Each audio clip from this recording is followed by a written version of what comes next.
o nosso mundo está cheio de maldade e sofrimento. Como podemos conciliar esse mal e esse sofrimento com o facto de Deus, Criador do mundo, ser bom e amoroso? Os filósofos têm se debatido com este problema do mal durante séculos, mas Deus revela a resposta ao problema, a razão do mal e do sofrimento no mundo, nas páginas da sua palavra. E essa resposta é talvez a maior fonte de esperança que a mente humana é capaz de compreender. Precisas dessa esperança. Junte-se a nós agora mesmo no mundo de amanhã, onde lhe daremos a resposta de Deus para o problema do mal.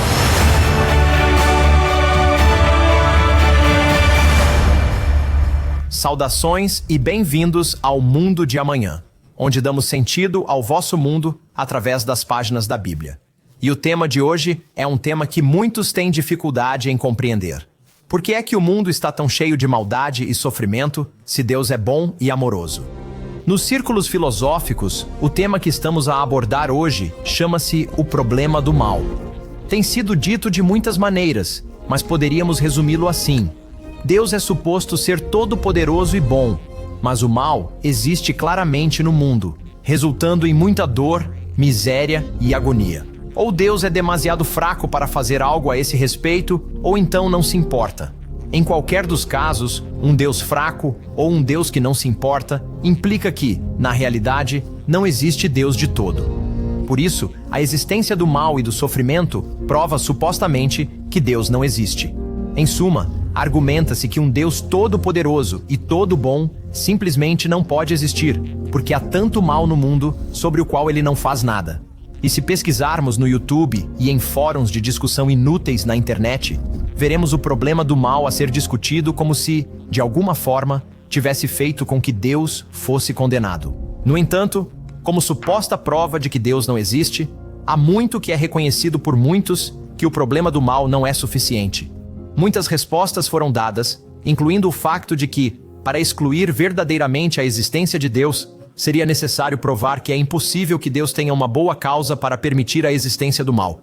E isso é uma tarefa difícil. Por exemplo, à medida que os nossos filhos crescem, por vezes temos de os deixar experimentar o resultado das suas escolhas erradas, em vez de intervir para evitar problemas. Chamar a todos os pais que o fazem maus pais seria ingênuo. Nos anos 70, o argumento do filósofo Alvin Plantinga, segundo o qual o valor do livre-arbítrio humano dá a Deus uma causa moral suficiente para permitir o mal, foi amplamente considerado como tendo ganho o dia, por assim dizer, demonstrando que sim, é possível que Deus tenha uma boa causa para permitir que as pessoas escolham o mal. Se os seres humanos são livres de escolher, não é razoável esperar que escolham sempre o bem. Ainda assim, o problema do mal não é meramente um problema filosófico, pois não? Quando nós ou aqueles que amamos são pessoalmente atingidos pela dor e pelo sofrimento do mundo, os argumentos dos filósofos são um frio conforto. E este mundo está de facto cheio de dor e sofrimento. A nível pessoal, quantos foram vítimas de roubo, furto, agressão, violação ou assassínio? E quantos sofrem às mãos daqueles que beneficiam do seu sofrimento? Muitos dos que estão a assistir conhecem o peso da doença e da enfermidade. Parece que nenhuma idade, jovem ou idosa, está imune a doenças e males de todo o gênero, assolam a humanidade e trazem dor e sofrimento até aos mais jovens e inocentes de entre nós.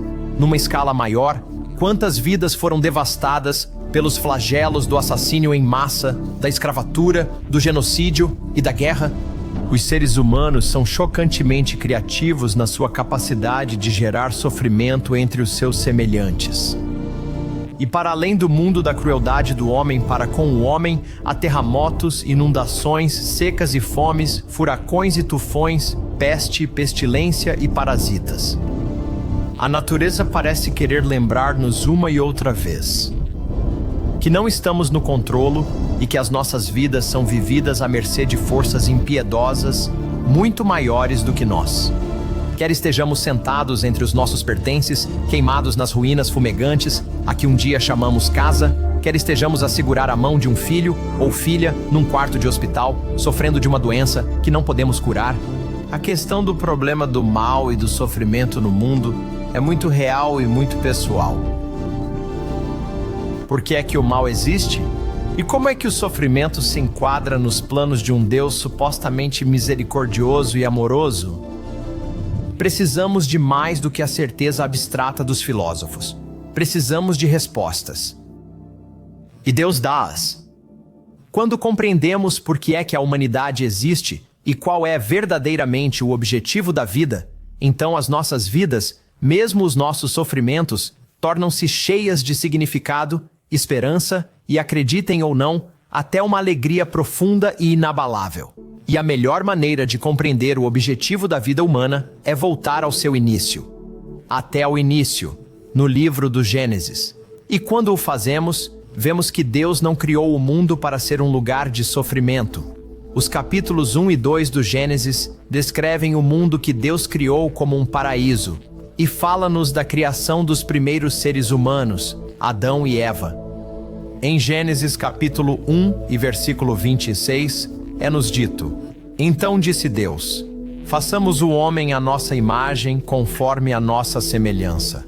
Domine ele sobre os peixes do mar, sobre as aves do céu, sobre o gado, sobre toda a terra e sobre todo o réptil que se arrasta sobre a terra. Assim, Deus criou o homem à sua imagem. Criou-o à imagem de Deus. Homem e mulher criou-os.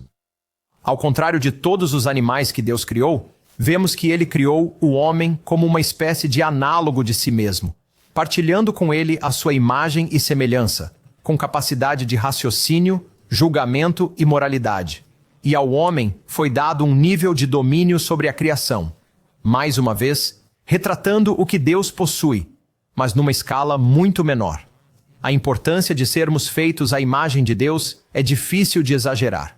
De fato, passemos por um momento ao capítulo 5 e ao versículo 3. Aí lemos que Adão e Eva se reproduziram no seu filho Sete.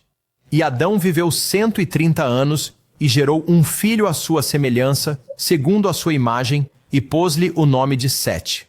O uso desta frase não é uma coincidência.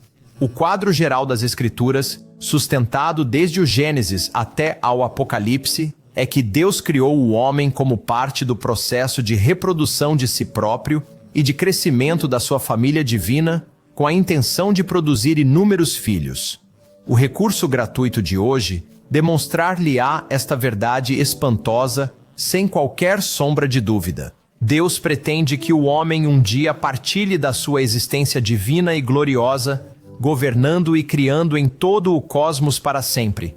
É por isso que, ao contrário dos animais, o homem foi feito à imagem de Deus e recebeu capacidades e responsabilidades análogas. No entanto, faltava algo vital. Enquanto Deus é espírito, como Jesus nos diz em João 4:24, o homem é físico, limitado. E ao contrário de Deus, que tem a vida eterna inerente a si próprio, o homem foi feito com o potencial para a vida eterna, mas também para a morte eterna. Porque ser um eterno filho de Deus requer um caráter santo e justo. E desenvolver um caráter piedoso requer escolhas. Por isso, Adão e Eva tiveram a oportunidade de escolher. Deus plantou no jardim uma árvore que poderia proporcionar-lhes a vida eterna e uma árvore que representava o conhecimento do bem e do mal. E amorosamente, disse-lhes qual delas escolher. Se eles continuassem a escolher a árvore certa, a árvore da vida, então Deus poderia continuar a trabalhar com eles, desenvolvendo-os, cuidando deles. Mas se o rejeitassem e as suas instruções, acabariam por morrer, recusando a vida eterna e a obediência ao seu Criador. Pode ler-se a sua escolha no capítulo 3 do Gênesis. Em suma, escolheram a desobediência, escolheram aceitar as tentações do diabo e tomar para si o direito de escolher o que é bom e o que é mal e o que é certo ou errado para si próprios. Rejeitaram a instrução de Deus, rejeitaram Deus como seu Criador, rejeitaram o seu propósito para eles e rejeitaram o seu cuidado pelas suas vidas. E todo o sofrimento do mundo decorreu dessa escolha.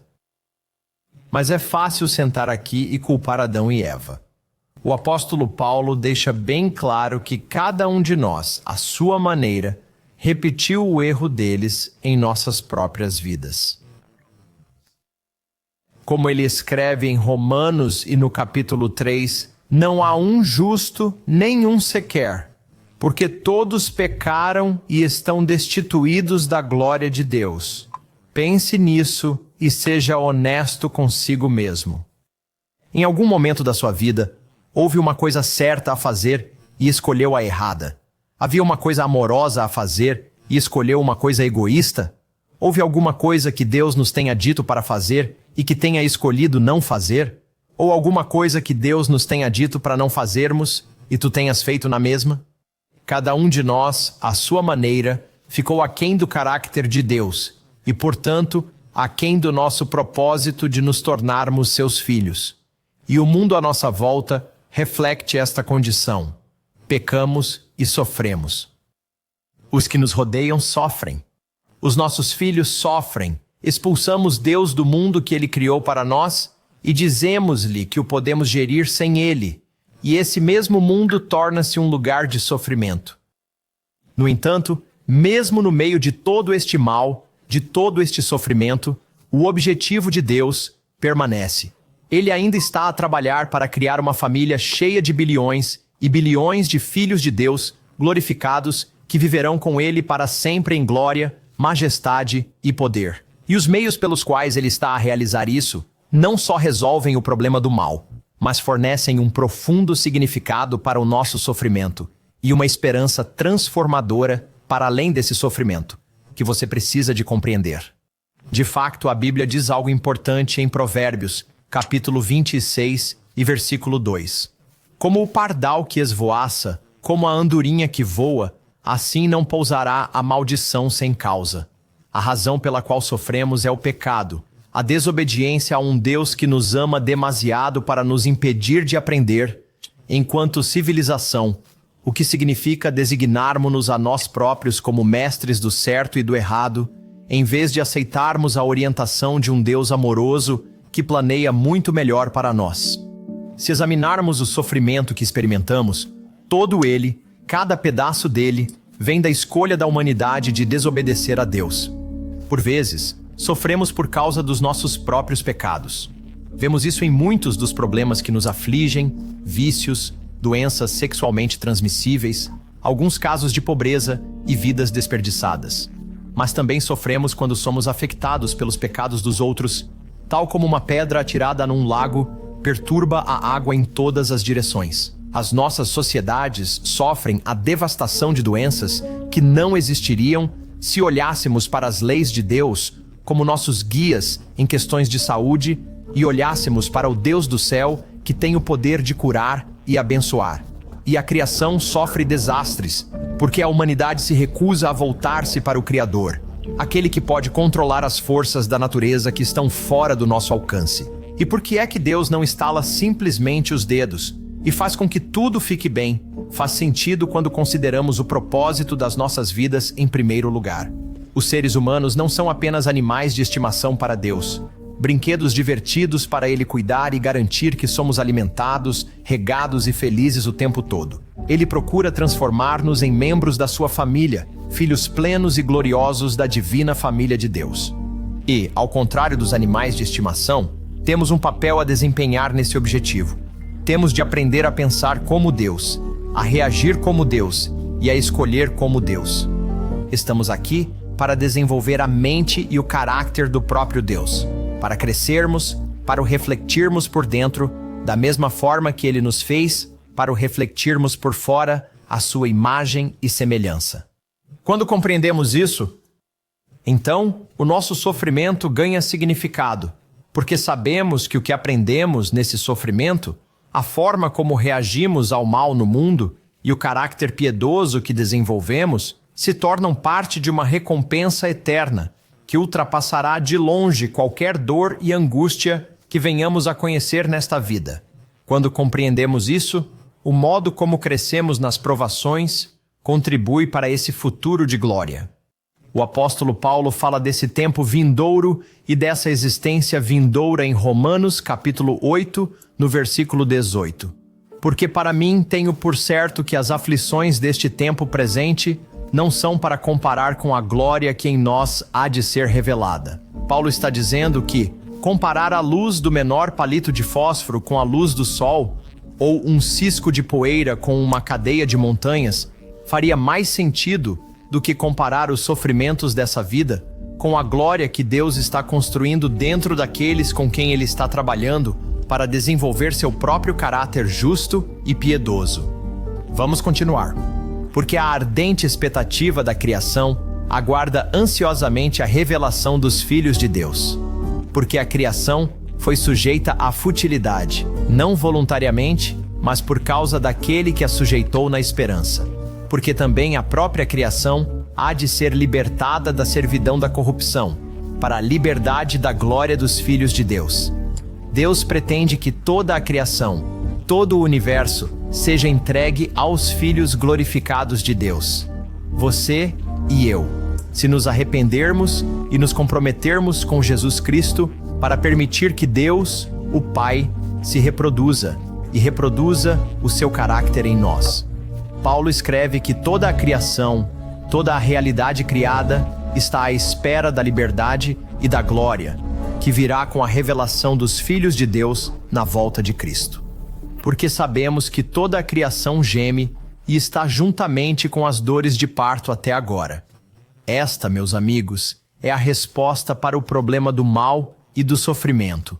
Ver esse sofrimento não como uma condição eterna, mas como uma fase passageira que, tal como as dores do parto, está a servir um propósito que trará alegria e felicidade, de tal forma que o sofrimento nunca mais virá à mente. Este facto deve fazer-nos lembrar as palavras de Jesus proferidas na última Páscoa do seu ministério terreno. A mulher, quando está em trabalho de parto, tem tristeza porque chegou a sua hora. Mas logo que dá à luz a criança, já não se lembra da angústia pela alegria de ter nascido um ser humano no mundo. E quanto mais alegria conhecerá quando esse nascimento não for de um ser humano, mas da família de Deus alargada e glorificada. Meus amigos, Deus não está silenciosamente a ver-nos sofrer na distância fria e escura. Para aqueles que estão dispostos a entregar as suas vidas a Ele, a arrepender-se dos seus pecados e a voltar-se para o seu Filho, abraçando o seu belo propósito para as suas vidas, Ele está presente no nosso sofrimento, trabalhando em nós para os seus propósitos, construindo em nós um futuro e criando em nós uma existência gloriosa que durará ao longo do tempo. O nosso sofrimento é profundamente pessoal para Ele, e Ele provou-nos isso da forma mais íntima possível. Mostrou este facto enviando o seu Filho para sofrer como nós. Já um dos dois membros da família de Deus, aquele a quem João 1 chama o Verbo, o Logos, condescendeu em tornar-se como a sua criação, como nós, e tornar-se o homem Jesus Cristo. Ele veio e, ao contrário de nós, seguiu na perfeição as leis e o modo de vida do seu Pai. A sua obediência não trouxe o louvor dos homens, mas sim o seu ódio, o seu desprezo e a sua violência. O profeta Isaías descreveu o sofrimento que Cristo iria suportar nesta vida. Desprezado e rejeitado pelos homens, homem de dores e conhecedor dos sofrimentos. Ele tomou sobre si as nossas enfermidades e carregou as nossas dores. Foi ferido por causa das nossas transgressões. Foi esmagado pelas nossas iniquidades. Foi oprimido e afligido. Foi conduzido como um cordeiro ao matadouro. Aquele cuja vida de amor e generosidade merecia apenas louvor e adoração, recebeu, em vez disso, zombaria, ameaças, espancamentos, abandono, tortura e execução. E apesar de tudo, permaneceu fiel a Deus, seu Pai. Como explica Filipenses 2, apesar de ter existido na forma de Deus, ele estava disposto a pôr isso de lado e a tornar-se como nós, para poder sofrer como nós sofremos. E sendo encontrado na forma de homem, humilhou-se a si mesmo e tornou-se obediente até a morte, mesmo a morte de cruz. Depois de o ter feito, ressuscitou e recebeu de novo a glória que tinha posto de lado e a existência que tinha antes. Mas agora, do céu, ele está disponível para viver a sua vida novamente através do seu Espírito dentro daqueles que estão dispostos a arrependerem-se, obedecerem e cumprirem o propósito de Deus para as suas vidas, seguindo-o. Para aqueles que o fazem, então estes tempos de maldade e sofrimento podem ser vistos pelo que realmente são: meras dores de parto antes de também eles nascerem na família de Deus e na glória que Jesus Cristo tem agora com o seu Pai, que será revelada no seu regresso. Um tempo em que se juntarão a Ele no seu reino para começar a construir um mundo e, finalmente, um universo que nunca mais conhecerá o mal e o sofrimento. Como foi dito ao apóstolo João em visão sobre esse estado final, eis que o tabernáculo de Deus está com os homens, e ele habitará com eles, e eles serão o seu povo. O próprio Deus estará com eles e será o seu Deus, e Deus enxugará dos seus olhos toda a lágrima. Não haverá mais morte, nem tristeza, nem choro. Não haverá mais dor, pois as coisas antigas já passaram.